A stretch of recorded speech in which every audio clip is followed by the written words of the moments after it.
माननीय supreme court ने अपने एक महत्वपूर्ण आदेश में कहा है कि वेश्यावृत्ति भी एक प्रोफेशन है। ऐसे में अपनी मर्जी से पैसा अपनाने वाले सेक्स वर्कर को सामान्य जीवन जीने का एक हक है। इसलिए पुलिस ऐसे लोगों के खिलाफ कानूनी कार्रवाई ना करे।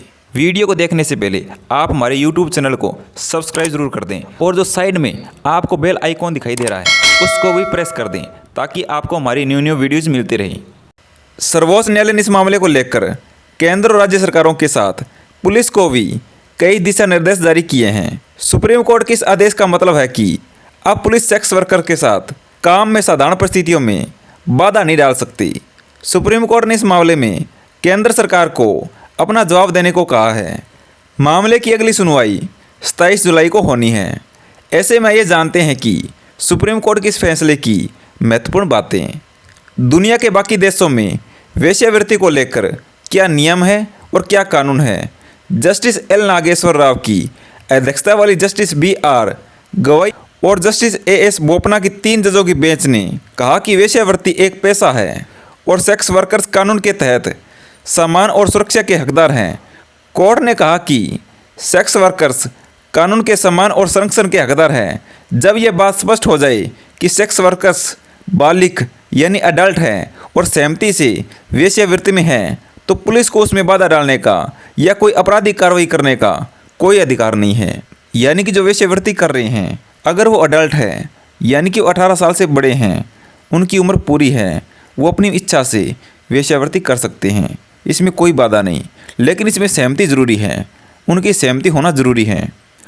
इस देश के प्रत्येक व्यक्ति को संविधान के आर्टिकल 21 के तहत सम्मानजनक जीवन जीने का अधिकार है। सुप्रीम कोर्ट ने कहा कि अरेस्ट, रेड या रेस्क्यू ऑपरेशन के दौरान मीडिया को सेक्स वर्कर की पहचान उजागर नहीं करनी चाहिए या फिर उनकी फ़ोटो वगैरह सार्वजनिक नहीं करनी चाहिए। सुप्रीम कोर्ट ने अपने इस फैसले में कौन कौन से महत्वपूर्ण दिशा निर्देश दिए, आइए जानते हैं। सबसे पहला जो है वह सेक्स वर्कर्स को सहमति से यौन संबंध बनाने पर अरेस्ट, दंडित, परेशान, छापामारी के जरिए पीड़ित यानी उन्हें परेशान नहीं किया जाना चाहिए। यानी कि यौन संबंध बनाने में अगर उनकी सहमति है और वो अडल्ट हैं तो उनको नहीं रोकना चाहिए, यानी कि उनको परेशान नहीं करना चाहिए। दूसरा जो कोर्ट ने कहा है कि वेश्यालयों पर छापेमारी के दौरान सेक्स वर्कर्स को अरेस्ट या परेशान नहीं करना चाहिए और जुर्माना नहीं लगाना चाहिए, क्योंकि स्वैच्छिक रूप से सेक्स वर्क अवैध नहीं है, केवल वेश्यालय चलाना गैर कानूनी है।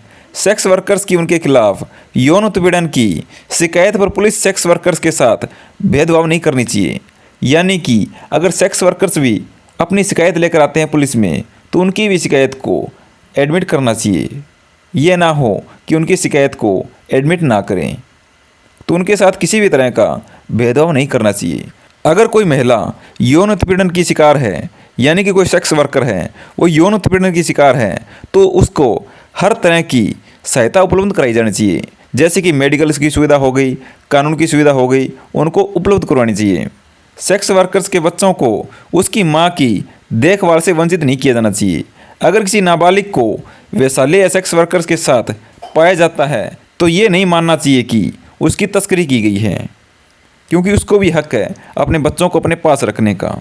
इसके बाद अगर हम बात करें तो सुप्रीम कोर्ट ने कहा है कि अरेस्ट, रेड या रेस्क्यू ऑपरेशन के दौरान मीडिया को सेक्स वर्कर की पहचान उजागर नहीं करनी चाहिए। इसके बाद सुप्रीम कोर्ट ने कहा है कि पुलिस को कंडोम के इस्तेमाल को मात्र सेक्स वर्कर के अपराध का सबूत नहीं समझना चाहिए। इसके अलावा बचाए गए सेक्स वर्कर्स को कम से कम 2 या 3 साल के लिए सुधार गृह में भी भेजा जाना चाहिए। ये जो माननीय सुप्रीम कोर्ट का वेश्यावृत्ति पर फैसला आया है वो अंतरिम है, अंतिम नहीं है। कोर्ट के दिशा निर्देश तब तक लागू रहेंगे जब तक सरकार इस पर कोई कानून ना बना दे।